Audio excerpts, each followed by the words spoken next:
to the session 5. I'm excited to introduce our speaker, Gladys Daniel. She's managing a team of technical writers at Velocic Solutions. She has an over 10 years of experience. She's a highly motivated Scrum Master. Gladys has successfully implemented safe practices to enhance team collaboration and has also created centralized docs portal, which is benefiting both of the internal and external users. So today, she will share her expertise on integrating safe principles within DDLC. She will discuss the benefits of SAFE, the key challenges that the teams face, and provide actionable solutions for creating a streamlined and a sustainable documentation workflow. So please join me in welcoming Gladys Daniel. So yes, over to you, Gladys. Hello, everyone. Thank you, Anshita, for that beautiful intro. I'm aware in India we are nearing a lunchtime. I'll try to keep it as short as possible and keep it crisp. Yeah.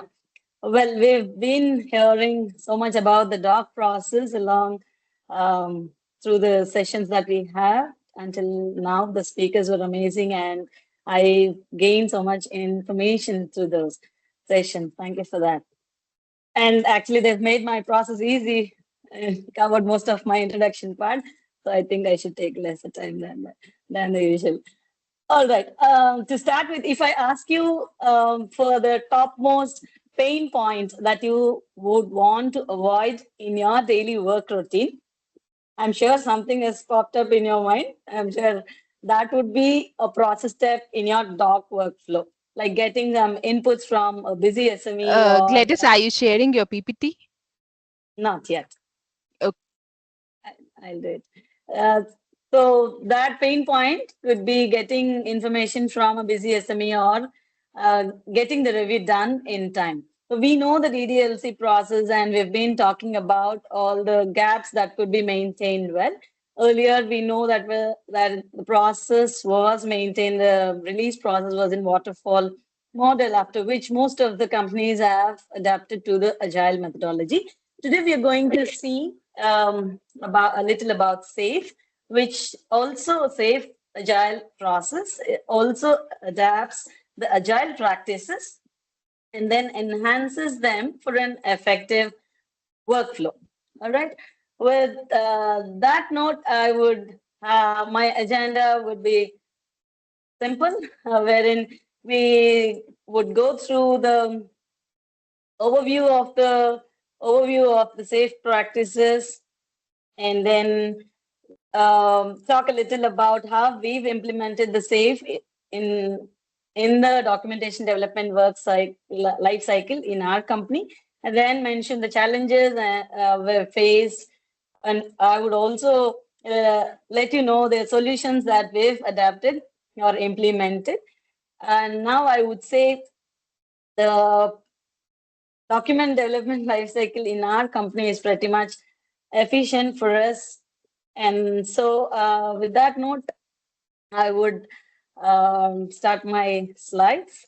So the first part, to give you an overview, of what SAFE is. To give you an overview of what SAFE is, sorry, I would imagine it as a chunk of cheese. I like to familiarize things and the process, so I'm sure everybody would be knowing a chunk of cheese. So a chunk of cheese, relating it to the set of FRs that would go in a particular release cycle. All right. So depending on the organization, the size of the organization, and the complexity of the product, this release cycle sometimes might go from 3 to 6 months or 8 months. So in this chunk of cheese, imagine slicing it up in a neat way.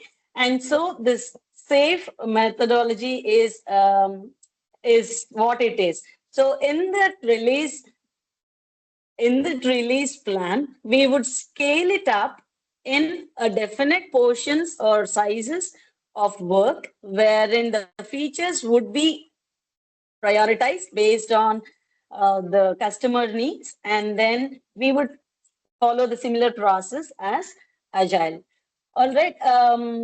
And this focuses mainly on delivering value to the customers and the stakeholders. Also, all the meetings, all the times, all the ceremonies or events that you call are all time boxed. And so this process goes on without any or without any hassle, I would say. So how does it differ from agile? Would be in the team sizing or the planning that they do, their focus on which how these features are developed, and the kind of decisions they make or the kind of decision making they follow, or the complexity in the planning complexity. All right, there are a few terms that we use a lot in this session. The first would be ART, which is Agile Release Train. Agile Release Train, ART, is a group of agile teams that incrementally develops and delivers solutions.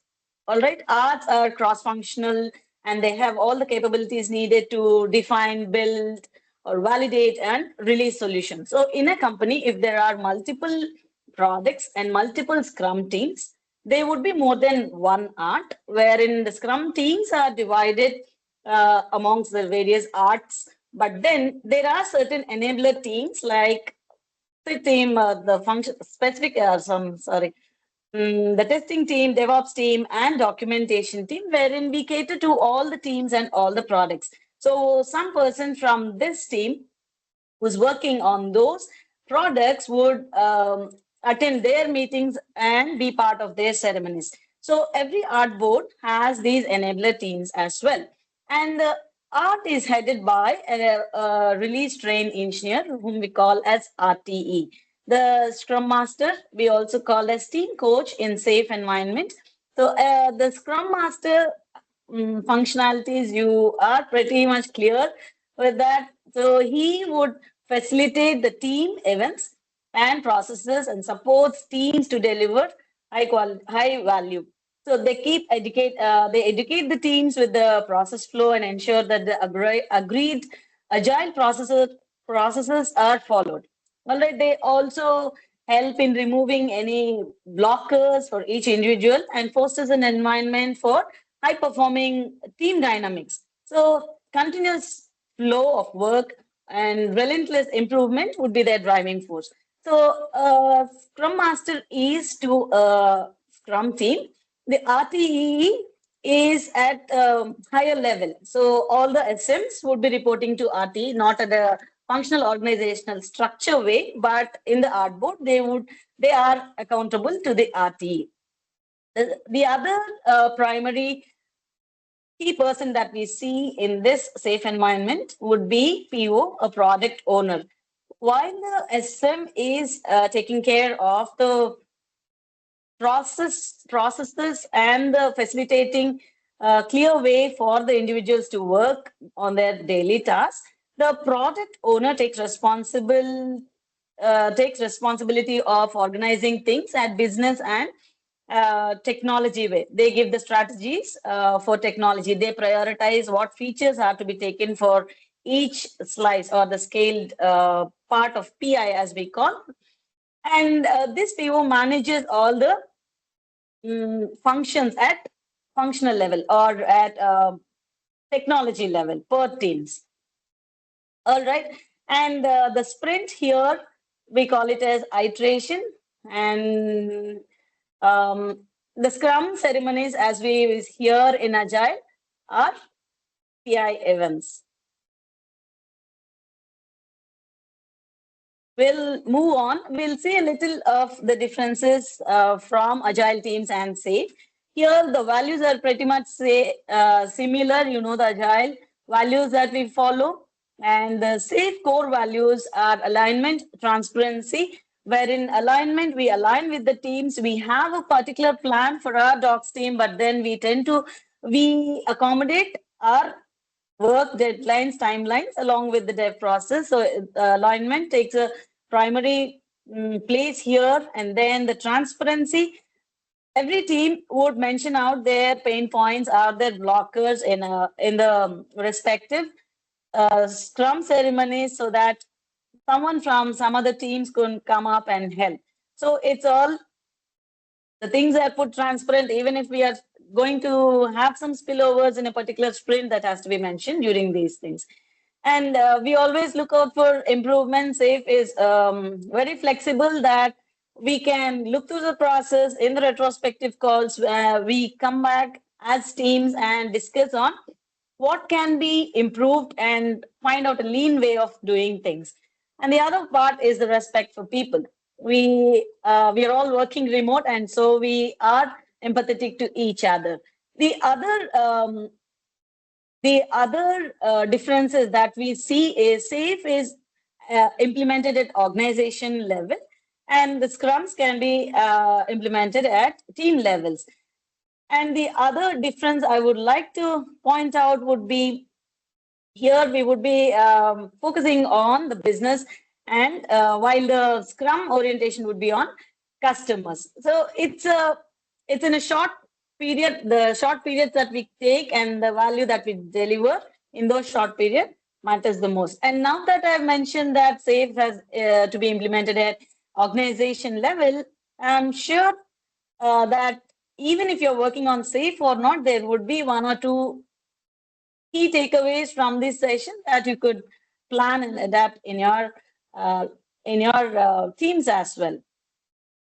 The other ceremonies we see are PI planning, which is program increment, as we say. So that is kind of the PI, as we say, is a 3-month period we have in our company. And so before we start the 3-month period, there would be a PI planning wherein all the teams gather together, discuss the features that are given by the architects and PLMs, discuss on those features, plan their work for the next 3 months, and then we disperse off for the, for our individual contribution. And the daily stand-ups, as we heard in the previous session, we do have stand-ups for teams, and we also have something called coach sync, where all the team coaches or SMs and the RTE would be joining together to discuss on the status on a weekly basis, wherein they bring out their blockers or any dependencies that are to be addressed. And the other PI event would be sprint planning and backlog refinement, wherein the POs are responsible to check the status of how the workflow is going on in a particular sprint and see if they can be refined or the objectives are defined properly. If there are some unplanned leaves or ad hoc activities coming in, they refine the plan, and then they make sure that the work is flowing continuously without any hassle. The other, after the development on the coding side, after the dev teams finish their development, we have something called iteration demos or sprint demos, wherein the teams discuss and provide inputs for them. And after incorporating their review comments, we join for an iteration retrospective, wherein we see what went well, what could be improved, and what could have gone well. All that discussions happen in the retro calls. We improve the process and cut down on any unnecessary steps that are repeatedly happening, or if we are waiting for some approvals, all those things will the process would be refined here. The next would be a system demo, wherein the engineers would be presenting their product developed or the feature developed at a PLM architect level, and the professional services team or the maintenance and managed services team, and also the marketing team. All of the main leads would be part of this system demo, wherein they give their inputs, their feedback, or what they're looking at, or what the customer might want. All these discussions happen at system demo. So these are the key PI events that you can see, and there are many more. You can go through that on the scaledagileframework.com website.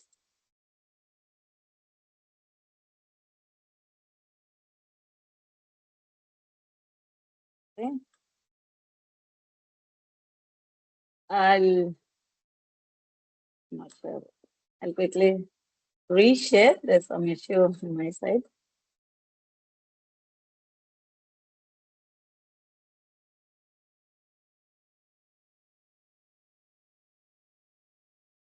Visible. Yeah, it is. All right.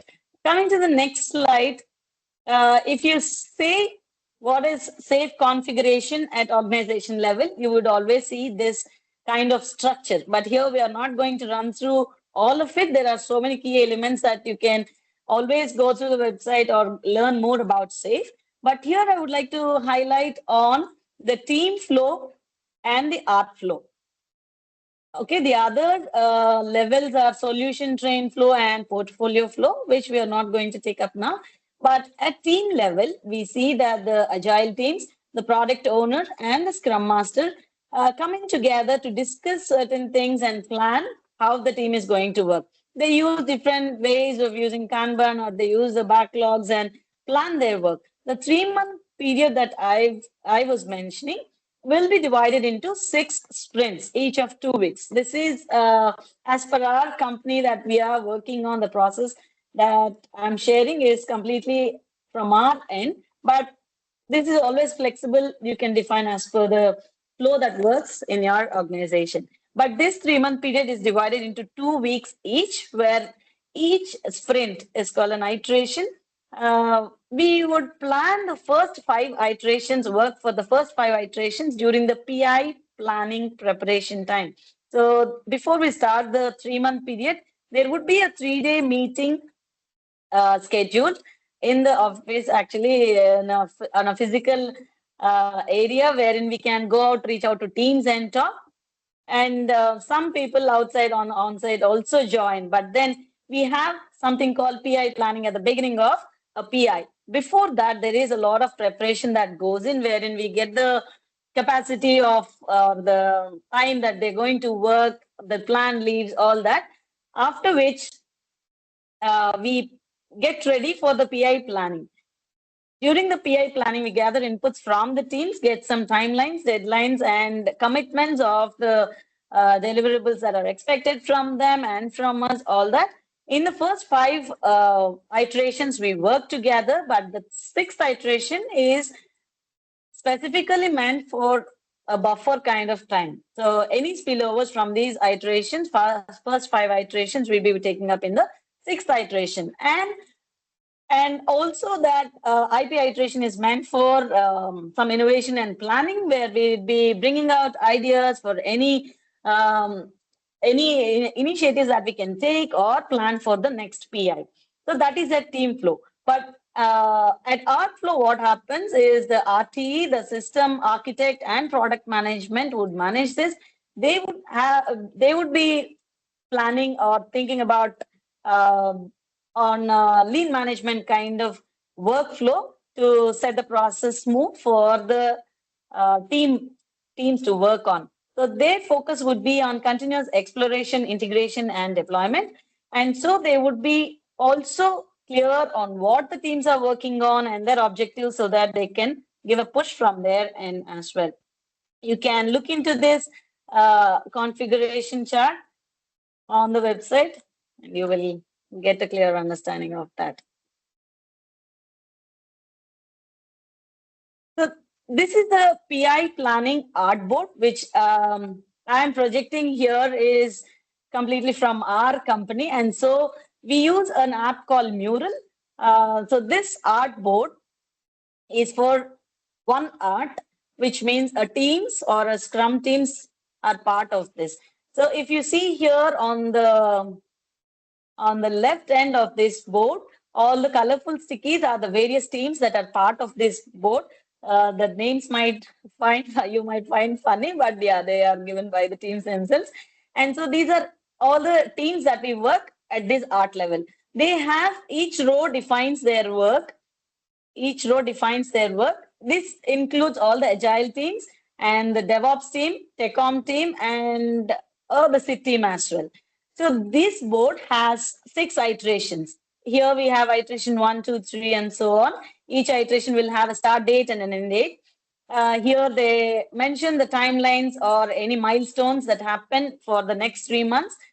So here the teams, the blue stickies are the committed objectives which they've planned, the parts that the features that they've planned for the next 3 months. The pink ones are the enablers or the dependencies that they have on other teams. For example, for this feature to complete, they have dependencies, all the pink stickies, the lines you see, they would be mentioned. So at art level, the RT would discuss with the SMs of each of these items per iteration.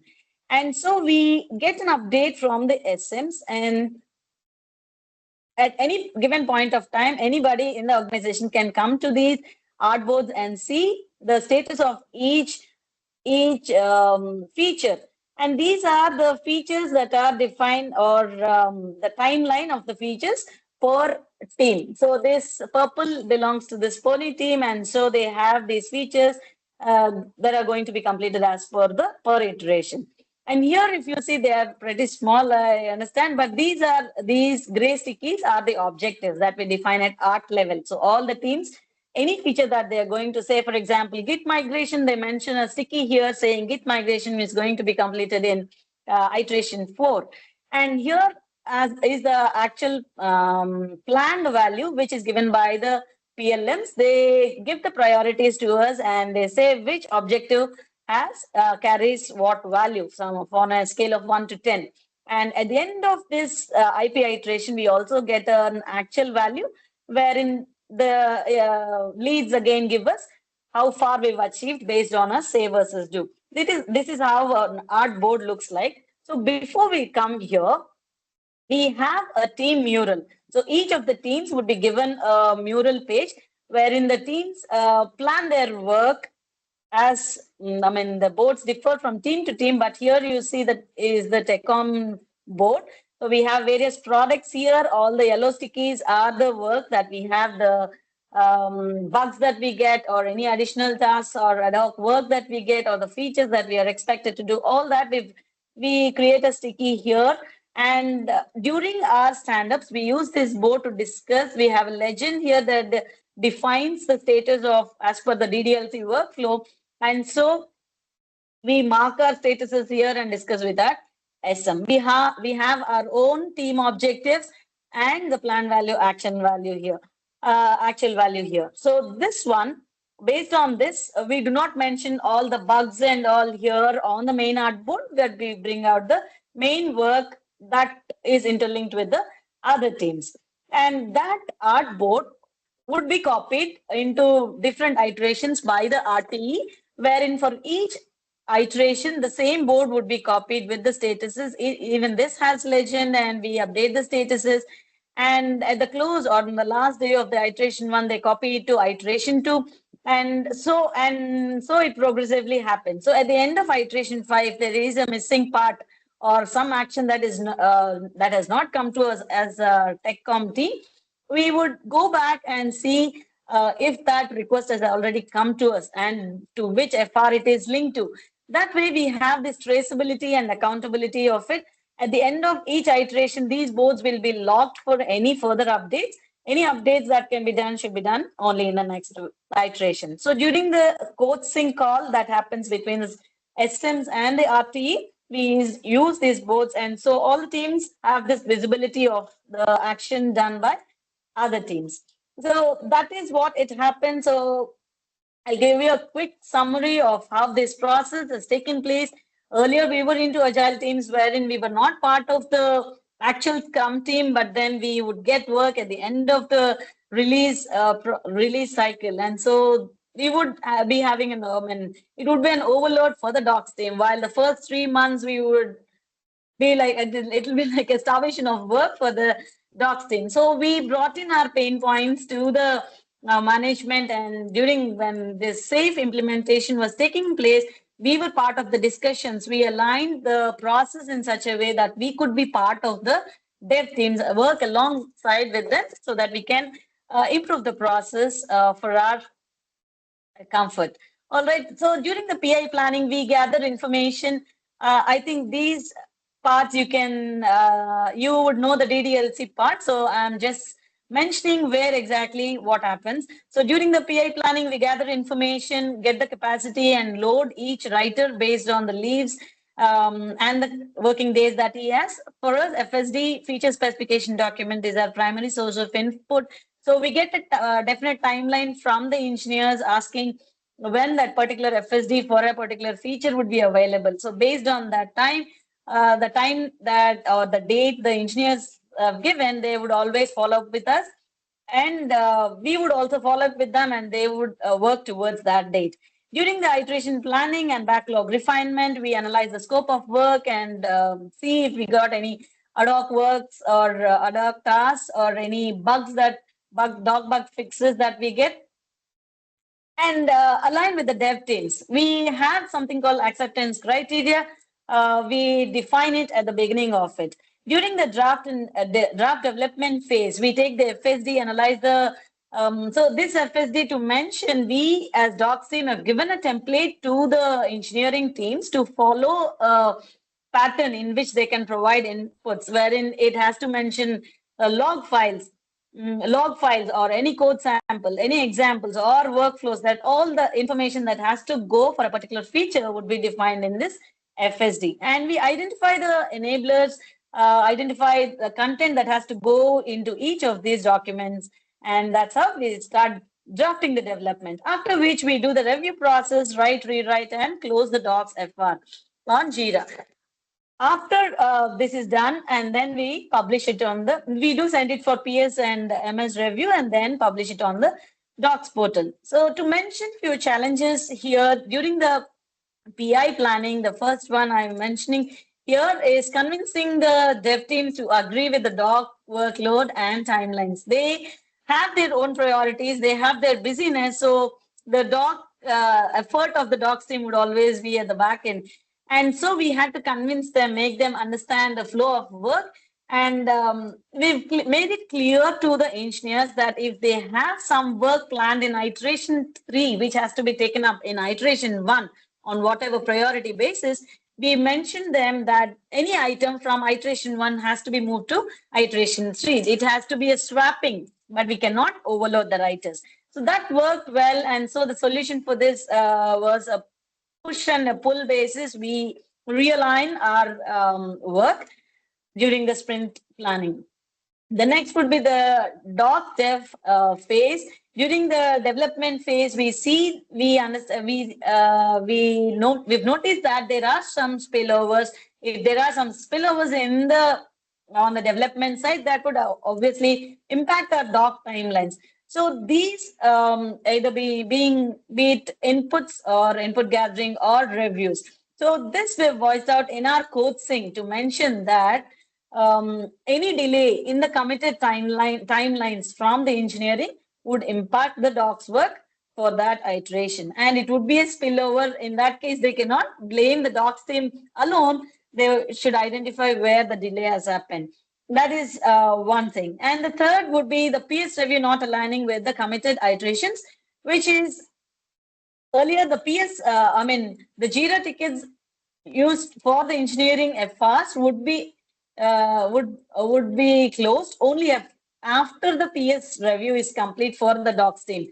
But then we understand the busyness of the professional services team, wherein they have other tasks to do, and doc review would be their last thing on their workflow pipeline. And so the docs were getting delayed, and all the FRs used to be seemed like they are pending from the docs end. And so we changed the feature definition of done there, which means that after the internal review, after the architects and the product owners complete the review, we mark it as complete. But as per the doc process, we send it for PS review. But then the engineers were able to close the FRs as per the planned iteration commitments. And so this is done. The next would be tightly packed meetings for all the products. And now, as we've discussed, that docs team would be docs team are like an enabler team to the Gladys, we're just running Scrum out of team. time. Yeah. Yes, I'm about to close. And so so we are enabler teams, and we'll be catering to various products and Scrum teams. And so our calendar would be loaded with meetings. And so we've made it clear that we would be attending meetings only on need basis. That worked out. And the other point came up for story point allocation. This you can understand. if you learn more about SAFE. And this for this planning poker cards is one method that worked well in our teams. And the best practice would be we follow would be the communication, mentioning the pain points and addressing them, or streamlining the processes during the retro calls and inspect and adapt meetings. Getting commitments and timelines from the dev teams, following up with them and sending reminders work well for us. And this is how we were able to evolve as a docs team. And I see that at this point, I mean, a few months back, if you asked me, I would have listed out a lot of pain points that we have in the process. But today, if you see, we are least bothered about the process flow because the flow continuously flows. The process continuously flows. The engineers are aware of the process, but we as doc team, we are able to focus only on the uh, development of the content and take up additional tasks. And this process is streamlined pretty much well now. And I'd say we are proud of what we've achieved until now. That's all I have. Thank you. Thank you, TWT team, for all the effort and giving me this opportunity. Thanks, Gladys. It was a really wonderful presentation. So we'll just transition into question and answers.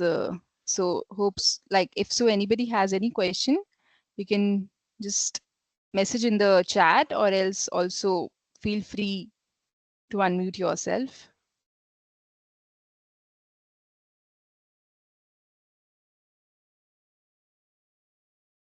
Okay.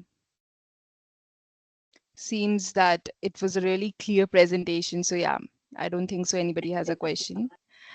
Okay, so really thank you for this informative session, on this scaled agile framework, and the explanation of how actually SAFE adapts the practices for the larger organization was really very incredibly insightful. The comparison between traditional agile and SAFE, along with the key terminologies, I think it really provided with a clear understanding of how to effectively deliver it with the customer value. So yes, we appreciate your expertise in guiding us, through with all the concepts. So thank you so much, Gladys. Thank you. Yeah. Now I'll request Puneet sir to take over, please. Yeah, so Anshita, you can wind up in one way saying, you want to say thanks and all to the participants, and then those who want to stay for open forum can stay. Yeah, you guys can close Okay. the session. Okay.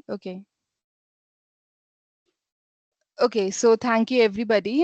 Thanks all the participants, and I would say all the speakers to join in and give your insightful sessions, all the presentation. It was really wonderful joining in and getting to know different concepts, different topics. I think definitely somewhere or the other we would be taking away something that would help us in our projects and we would be discussing about with our teams. So yeah, and anybody who wants to stay for the open forum can stay, and I think rest of us have a good day and we can leave. Yeah. Thank you, Anshita. Thank you, team overall. So Anshita, Preeti, Sunita, and Kinjal, who is not here. Amazing effort and amazing session, and looking forward to the next one, the November 9th session. And thank you all for joining. Thank you, I'm Puneet. stopping the Thank you, everyone. recording here. And those who want to stay for open forum can stay, or else we will close. Yeah, Smita wants to say something.